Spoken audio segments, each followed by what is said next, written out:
بسم اللہ الرحمن الرحیم الحمد للہ والصلاة والسلام علی اہلہا اما بعد۔ یہاں تک منادا کے اعراب کی قسمیں تھیں، اب آگے ترخیم کا بیان کر رہے ہیں۔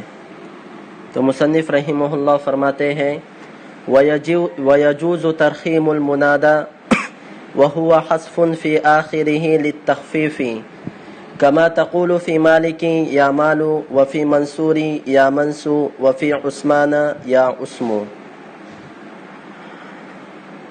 عبارت کا ترجمہ: منادا پر ترخیم جائز ہے۔ ترخیم کے لغوی معنی آتے ہیں نرم اور آسان کرنا، اور ایک تعریف خود یہاں پر مصنف رحمہ اللہ بیان فرما رہے ہیں۔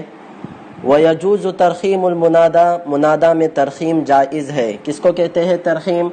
وَهُوَ حَذْفٌ فِي آخِرِهِ لِلتَّخْفِيفِ، اور وہ اس کے آخر میں، فی آخرہ، اور وہ اس کے آخر میں تخفیف کے لیے حذف کرنا، اور وہ اس کے آخر میں تخفیف کے لیے، ہلکا کرنے کے لیے حذف کرنا۔ جیسے آپ کہیں گے مالکو میں یا مالو، اصل میں یا مالکو تھا تو آپ نے آخر سے کاف کو حذف کیا تو یا مالو ہو گیا۔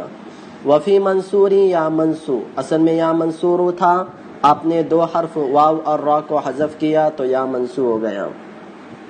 وفی عثمان یا عثمو، اور وفی عثمان میں یا عثمان تھا، یا عثمانو تھا تو آپ نے الف نون کو حذف کیا تو یا عثمو ہو گیا۔ تو اس طرح آخر سے تخفیف کے لیے حذف کرنے کو ترخیم کہا جاتا ہے۔ اب اس کے اعراب کی صورتوں کو بیان کیا جا رہا ہے۔ وَيَجُوزُ فِي آخِرِ الْمُنَادَى الْمُرَخَّمِ الضَّمَّةُ وَالْحَرْكَةُ الْأَصْلِيَّةُ كَمَا تَقُولُ فِي حَارِثٍ يَا حَارُ وَيَا حَارِ۔ یہاں پر بتا رہے ہیں کہ منادا مرخم کے آخر میں دو حرکتیں جائز ہیں۔ ایسے منادا کہ جس کے آخر میں ترخیم کی گئی ہو، حذف کیا گیا ہو، ایسے منادا مرخم کے آخر میں ضمہ اور حرکت اصلیہ یہ دونوں جائز ہیں۔ جیسے آپ کہیں گے حارثو میں یا حارو اور یا حاری، تو یا حارو اصل میں یا حارثو تھا تو حارثو یہ مفرد ہے، معرفہ ہے، لہذا مبنی بر ضمہ ہوگا۔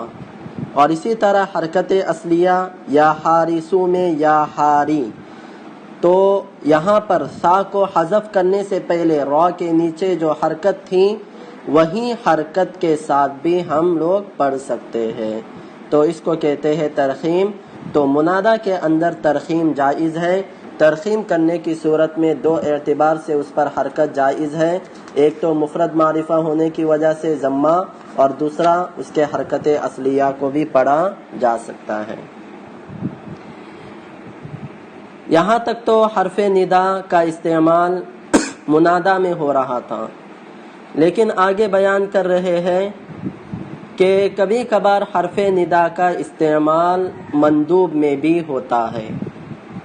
تو یہاں پر عبارت بتا رہے ہیں وَعْلَمْ أَنَّ يَا مِنْ حُرُوفِ النِّدَاءِ وَقَدْ تُسْتَعْمَلُ فِي الْمَنْدُوبِ أَيْضًا وَهُوَ الْمُتَفَجِّعُ عَلَيْهِ بِيَا أَوْ وَا۔ جان لو کہ یا یہ حروف ندا میں سے ہیں۔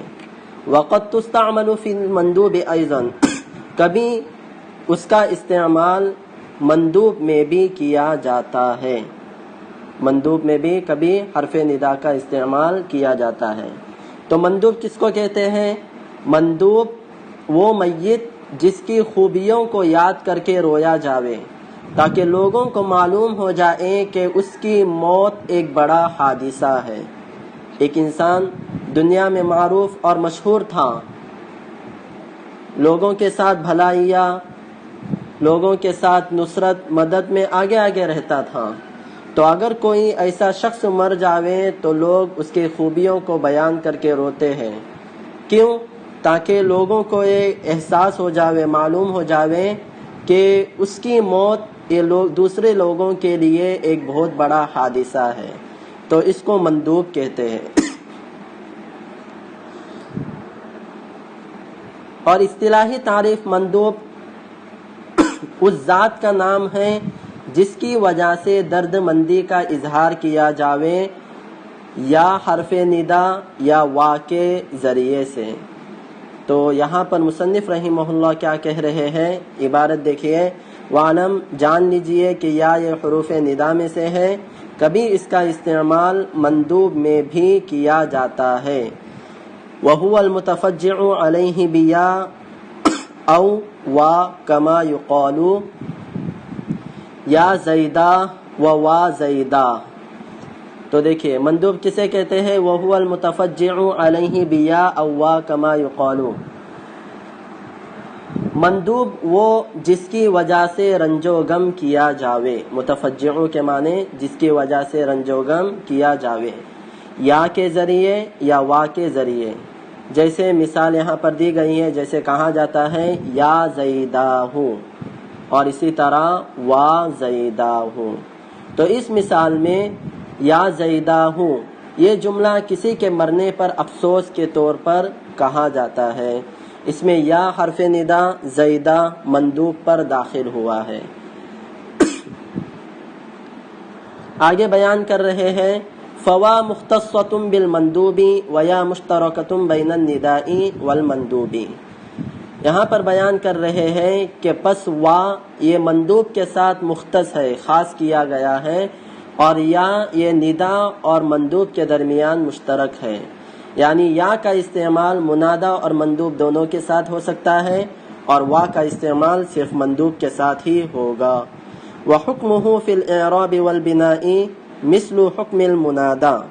اب آگے مندوب کا حکم بیان کر رہے ہیں اعراب کے اعتبار سے، کہ مندوب کا حکم معرب و مبنی کے اعتبار سے منادا کے حکم کی طرح ہے۔ وَحُكْمُهُ مندوب کا حکم فی الاعراب والبناء معرب اور مبنی ہونے کے اعتبار سے مثل حکم المنادا منادا کے حکم کی طرح ہے، یعنی جیسے منادا مفرد معرفہ مبنی بر رفع ہوتا ہے، اسی طرح مندوب مفرد معرفہ بھی مبنی بر رفع ہوگا۔ تو یہاں پر ہماری مفعول بہ کی بحث مکمل ہو گئی۔ السلام علیکم ورحمۃ اللہ وبرکاتہ۔